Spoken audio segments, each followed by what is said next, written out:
ça concerne? C'est une revue de presse bien-être. Beaucoup de conseils, oui, beaucoup de conseils de bien-être et de confort dans les magazines. Ça doit être le froid, je suppose, qui fait ça. On a envie d'être bien chez soi.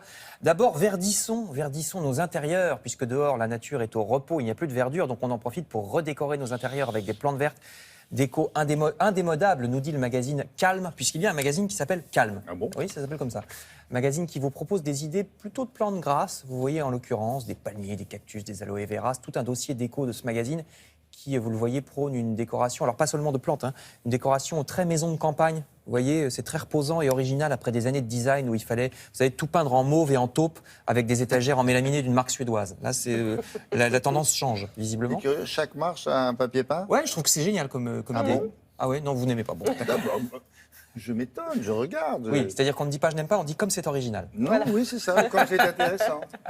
Donc là, c'est comme les... Ah, je vous entends bien. Ça veut dire que je me fous complètement ce que vous dites. Vous entendrez cette phrase. Là, c'est la tendance vieille maison. Vieille maison, d'accord. Bah, c'est le cas. De mamie, quoi.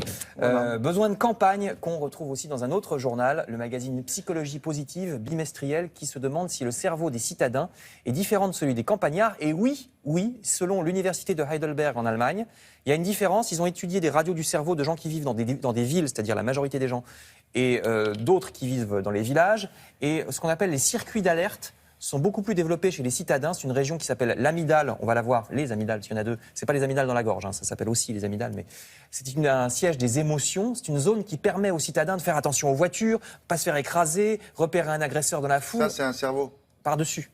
D'accord. Et l'avant, c'est où? L'avant, c'est au-dessus. D'accord. Et donc, alors c'est très bien qu'elle soit plus développée, cette zone chez les citadins, parce que ça vous évite de vous faire écraser par l'autobus, mais ça génère aussi du stress. On dirait un alien. Oui, c'est un champ extraterrestre. Non, mais remets-le en gros plan. C'est un cerveau du dessus, effectivement. Non, on dirait un extraterrestre. Le nez, les deux yeux un peu rapprochés, puis la bouche ici avec des grosses joues. Eh bien, c'est un cerveau humain, comme quoi l'alien est en chacun de nous. Donc, le revers de la médaille, c'est qu'on est tout le temps stressé. On sait voir les agressions venir, mais on est tout le temps stressé quand on habite en ville. Voilà pourquoi les citadins sont en moyenne plus stressés que les campagnards, nous dit Psychologie positive. Alors, justement, calmons-nous. Vous trouverez dans Biba un dossier qui vous explique comment dormir, mal du siècle apparemment, vu le nombre de fois où ça revient dans les journaux. 73% des Français ont des insomnies d'au moins 30 minutes chaque nuit, nous dit Biba. Donc l'article donne des trucs, hein. Au moins une demi-heure avant de se coucher, on doit s'occuper de soi avec une activité de plaisir, que ce soit lire un livre ou prendre un bain, ce qu'on veut, hein. Mais surtout pas d'écran, pas de conversation stressante, on ne pense pas au dossier du boulot du lendemain. Il faut aussi savoir sentir quand le sommeil vient, parce que vous savez, c'est des vagues. Donc si on loupe la vague, ben, c'est foutu pour quelques heures. Des trains. Exactement, ou des trains.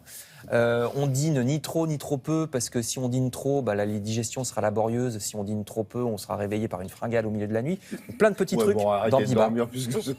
Oui, arrêtons de dormir, ce sera plus simple. Et le mensuel Modes et Travaux, justement, a la solution pour un bon repas du soir. Vous voyez ce dossier très hivernal sur les soupes. Dîner réconfortant par excellence en hiver, donc plein d'idées de soupes maison originales. Vous avez un bouillon de poulet à la tomate, vous voyez à gauche, et au poivron.